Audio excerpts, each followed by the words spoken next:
The Igbo adage will always say, "Na mother ya no be an opium polife. Trouble go to sleep, younger go wake up. Or gonna be her. What is this nonsense?" Anyway, since yesterday I've not rested though.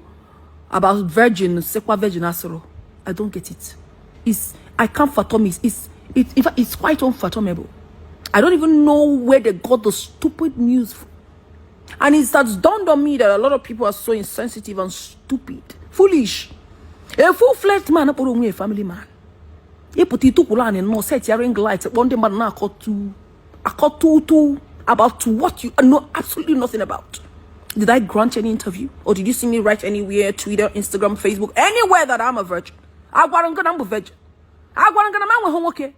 Did I tell you? Did I ever call you? Where do you people get this fake stupid news from? Ndala. Who not showing you chase a clout about destiny? Other people in this social media, you didn't see you this jobless thing.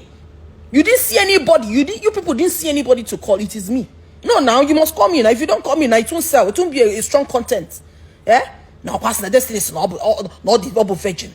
Whoever that said this, Ashram in my dialect, that's what I'm telling you.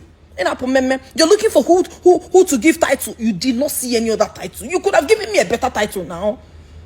Eh? You could have given me a billionaire now. Eh? Or soon to be billionaire. Man or autonomous. Eh? Why are you giving me stupid title? Virgin. No virgin. Virgin. Stupid people. It's no able virgin. Grant you one interview.